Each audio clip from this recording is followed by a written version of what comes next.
Here is the true origin of our canine companions. Imagine a chilly scene 15,000 years ago, deep in the Eurasian wilderness, where a wild wolf watches a hunter-gatherer campsite from the shadows. With golden eyes and jagged teeth, its evolutionary instincts scream to flee from these spear-wielding, fire-making apes, but it refuses to budge. Instead, it remains frozen, gazing at a heap of human waste as if it were the ultimate treasure. In a very literal way, that wild wolf acts as the ultimate ancient ancestor of your beloved pet, tracing back through countless generations. The transition from a ruthless, top-tier carnivore to a pint-sized, curly-haired companion bursting with excitement over a walk is one of the most bizarre, unintended evolutionary triumphs in our planet's history. This was never the master plan. Early humans never gathered in a council to say, "Let's engineer a pint-sized wild canine that's helpless in nature, but masters the art of weaponizing its puppy dog gaze." It actually took place, and before this video ends, you'll see precisely how it unfolded. Quite frankly, it might startle you to realize how much this clarifies your own dog's quirky behavior. But first, let's tackle the big mystery. What would drive a wild wolf to willingly seek out human company? Far from foolish, wolves possess a chilling intelligence and intricate social dynamics. Through coordinated tactics and deep cooperation, they can easily overpower beasts 10 times their own size. What would compel an apex predator to linger around humans, a species that back then was heavily armed and notoriously hostile to wild beasts?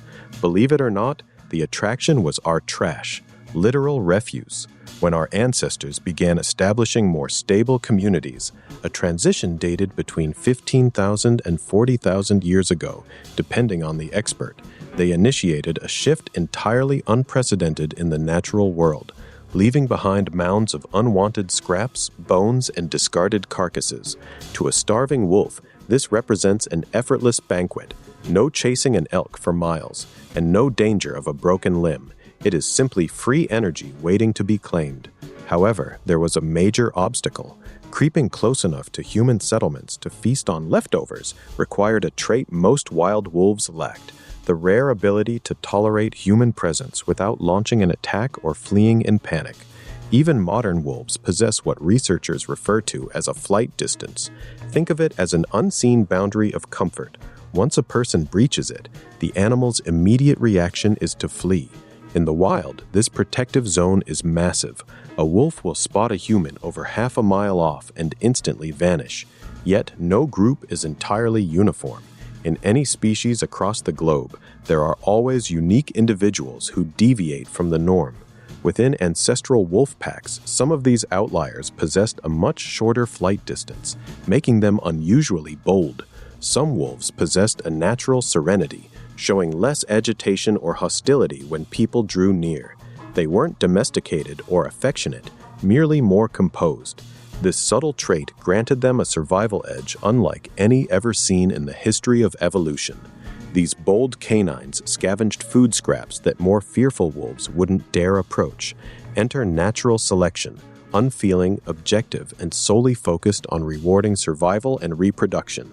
Ultimately, the more relaxed wolves secured the most meals. Abundant nutrition secured their survival through bitter winters. Living longer allowed them to raise more offspring, ensuring this bold, human-friendly disposition was passed down from one generation to the next and the next. At the same time, the traditional, completely wild wolves who feared humans stayed far away. They continued tracking prey the difficult way and stuck to their ancient habits, which, to be fair, was a successful strategy. After all, their descendants still roam the earth today. Meanwhile, a distinct lineage began to slowly diverge. Generation after generation, they grew gentler, bolder around people, and more accustomed to lingering near our settlements, a transition researchers call self-domestication. Pause and really think about that idea for a moment, because it is actually mind-boggling. Dog domestication didn't happen the way we tend to assume. It's not as if some Ice Age hunter wandered into the wilderness, snatched up a wild wolf pup, and decided, "You're coming back to camp, and we're going to civilize you." In truth, the actual story unfolds quite differently, at least initially. Wolves essentially domesticated themselves. Humanity wasn't even attempting it. We simply left food scraps behind, allowing natural selection to do all the heavy lifting. It's actually rather humbling. The entire history of dogs might boil down to human untidiness, with clever wolves realizing they could cash in on our scraps. Honestly, that checks out. It's exactly how they behave at any backyard cookout you host. Still, just being chill around humans doesn't quite explain how we ended up with chihuahuas, but that fails to account for those droopy ears. It also doesn't clarify why a senior canine behaves like a giant puppy at 9 years old, happily gnawing on your footwear and shaking its tail with the lifelong innocence of a young retriever. Let's dive into the most bizarre, utterly fascinating chapter of this entire phenomenon, domestication syndrome. It works like this. When selection focuses purely on friendliness, that single quality brings a whole package of unexpected developments along with it.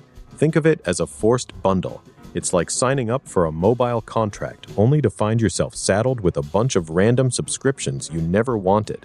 Researchers discovered that the genetic markers for tameness and low aggression reside right alongside those governing a vast array of physical traits. These include floppy ears, curled tails, fur patterns, facial structure, snout length, tooth size, and even the onset of maturity. Consequently, favoring gentler, less reactive temperaments in wolves unintentionally triggers widespread shifts in a variety of totally unrelated physical features as well. Picture finding out that every left-handed relative in your family tree also shares a love for the color blue and an intense disgust for cilantro. Sounds like a bizarre fluke, doesn't it? But there is actually a hidden connection. This occurs because these genes are tightly clustered in the DNA, meaning tampering with one inevitably pulls its neighbors along with it. This explains why widely diverse creatures like dogs, foxes, pigs, and even rats consistently acquire an identical set of physical features once they are domesticated. Drooping ears, patched or lighter fur, spiraled tails, shrunken teeth, stubby muzzles, and a strange tendency to keep their cute, puppy-like faces well into adulthood. Large eyes on a small face, domed heads, and that helpless feed-me look that even your elderly canine companion still nails. Scientists call this puppy-like retention neoteny. This preservation of youthful traits into mature years may well be the primary secret behind humanity's universal love for dogs. Those precise characteristics, prominent eyes, soft round faces, and floppy features, tap directly into the same protective, nurturing instincts triggered by human infants. Your dog's adorable appearance is no evolutionary fluke. From an evolutionary perspective, dogs are hardwired to look like eternal puppies. This adorable appearance triggers our natural urge to nurture them, a brilliant survival strategy that has kept them thriving alongside humans for millennia. That adorable canine face is actually an evolutionary survival tactic developed long before humans invented the written word. If this all feels a bit too tidy, as if researchers are just finding patterns where none exist, let me walk you through one of the most bizarre and brilliant experiments in biological history.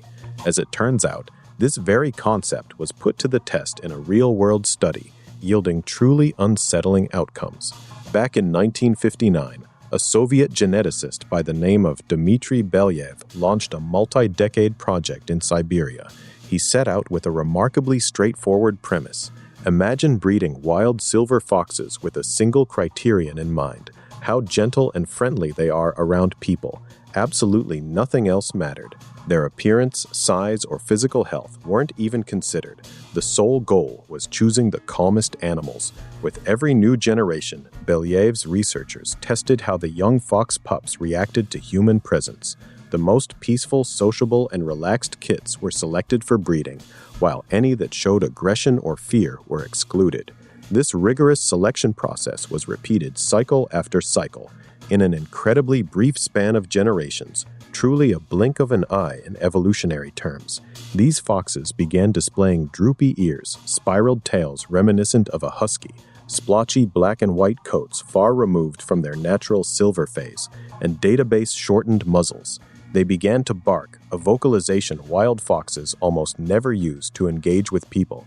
Upon seeing a human approach, they would even start wagging their tails. Rather than acting wild, many began craving human bonds, whimpering for attention and licking hands. mimicking the behavior of a domestic dog. This was astonishing for an animal that genetically was identical to its wild ancestors just a few generations prior. Also, if you're eager to dive further into our ancestors' hidden histories, my brand new course, The Secret Lives of Ancient Humans, is now live. It features 10 comprehensive modules and over 3 hours of exclusive material, delving into subjects we can't share here on YouTube. Learn about their survival fears, social languages, predators, and beyond. There's even a bonus PDF guide waiting for you in the description link. Let's dive in. Keep in mind, no breeder chose those floppy ears, selected that curled tail, or bred for those specific coat patterns. Their sole criteria was whether the creature was gentle around people. Yet, those entirely unrelated physical features tagged along as a byproduct, matching exactly what domestication syndrome predicts. This is easily one of the most beautiful and undeniable demonstrations of science in action, observed in real time with actual foxes. We aren't looking at old bones, speculation, or data points. This is active, living, tail-wagging evidence of evolutionary change right before our eyes. Imagine taking that very experiment and stretching it across 20 to 30,000 years. Swap the captive Soviet foxes for wild wolves hovering around prehistoric human campsites, and you have the essential formula for how dogs first came to be. Long before Belyaev, nature conducted its own unrecorded, slow-motion version of the same trial. Over generations, certain wolf packs grew gentler and more approachable, retaining youthful traits as they began lingering around ancient human campsites. This is the moment humanity officially enters the picture. Up to this point, we were merely accidental suppliers of leftover scraps, but eventually, someone spots one of these remarkably docile, floppy-eared, non-threatening wild canines and has a sudden realization. This creature likely possessed real practical value.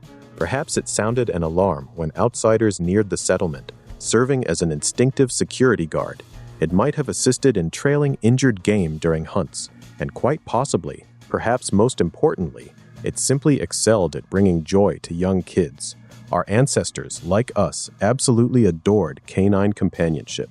The moment humans realized these beasts could be trained for work, natural evolutionary processes gained a new ally: selective breeding.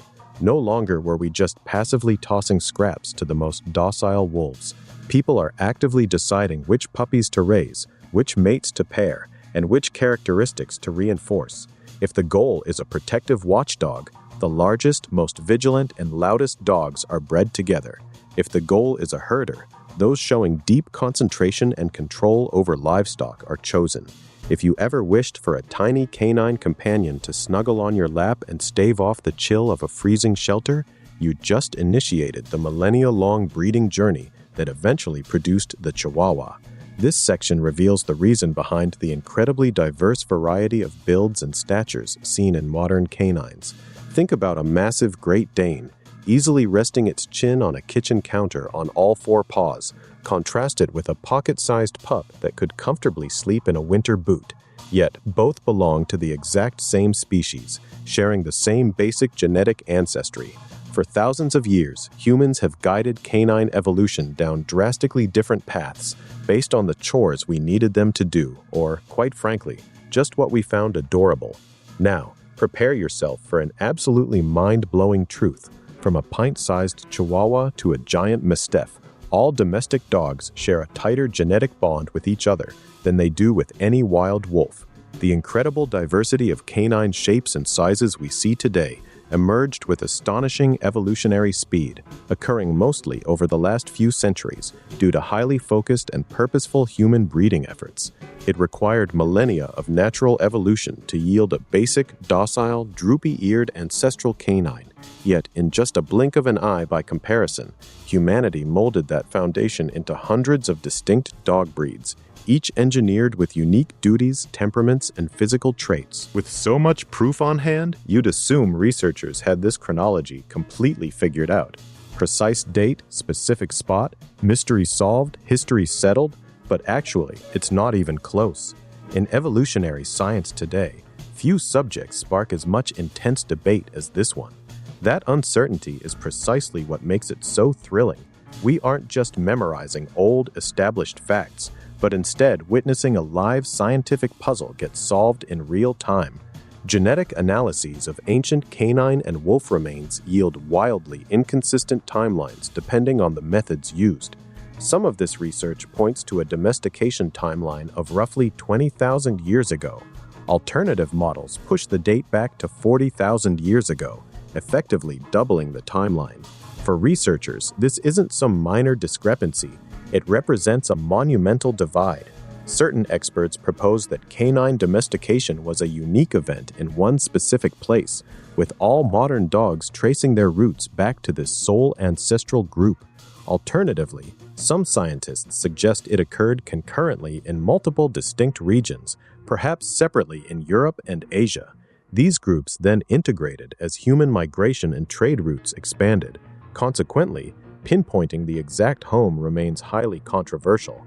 Proposed origins range from Europe and Central Asia to Siberia and East Asia, with the results shifting depending on which ancient DNA specimen is being analyzed. In fact, this constant back and forth has practically become a running joke among researchers. It seems like every couple of years, a fresh canine DNA analysis alleges to have cracked the case of dog domestication, only for another research paper to emerge shortly after and completely debunk it. Retrieving prehistoric genomes offers immense insight, yet the data remains degraded and incomplete. Our findings rely entirely on which specific bones survived millennia underground, leaving us with a highly biased, non-representative sample. Yet, a single tangible artifact still sends shivers down my spine every time, representing what is easily the most poignant and haunting clue in this entire investigation. Deep in Bonn-Oberkassel, Germany, researchers unearthed a 14,000-year-old burial site holding a pair of humans laid to rest alongside a dog. Skeletal examinations proved it was absolutely a domesticated canine, not a wild wolf. But the most incredible detail is yet to come. Testing on the canine's teeth uncovered signs of a severe sickness, probably distemper. This infection would have left the beast profoundly weak and incapable of hunting, eating, or surviving independently for weeks or even months prior to its death. Still, clues indicate the canine endured that illness for a significant amount of time. This strongly implies a human was looking after it, providing sustenance, tending to the creature through a lethal sickness that would typically prove fatal to wild beasts, expecting absolutely nothing in return. After all, a frail, ailing dog is useless for tracking prey or defending your home. When the canine eventually passed away, its owner didn't simply discard the remains in the wild.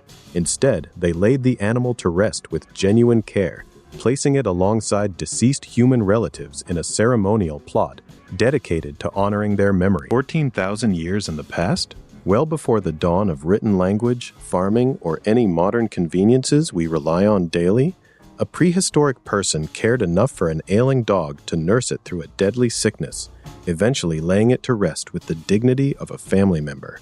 This points to a deep affective connection, far transcending a mere transactional partnership.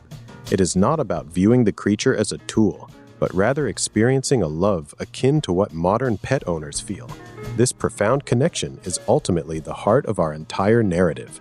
It's easy to view dogs as a human invention, much like mastering fire or fabricating the wheel, a living utility we engineered for our own convenience. But that narrative misses the mark entirely. The real story of our connection is far stranger and profoundly more beautiful than mere design. A small group of exceptionally daring and relaxed wolves risked drawing near to humans. At first, quite by accident, we made sure their gamble yielded rewards, and over millennia of huddled warmth, mutual hunts, joint survival, and scavenging our discarded scraps, both species slowly evolved to complement one another. Through evolutionary adaptation, dogs have mastered the art of reading our body language, vocal tones, and facial expressions unlike any other species. This remarkable social intelligence even surpasses that of our nearest primate relatives, the chimpanzees. In fact, proof is mounting that we co-evolved to form deeper feelings for each other. When you lock eyes with your canine companion, a shared surge of oxytocin occurs in both of you. It's the exact same attachment chemical that floods a mother and her newborn baby. This bond works both ways. Calling them our best friends is a major understatement. We didn't simply domesticate an animal. Instead, two separate species spent 30 millennia gradually reshaping themselves to fit together. Frankly, viewed from this perspective, it feels much less like mere taming and far more like an exceptionally long-lasting partnership.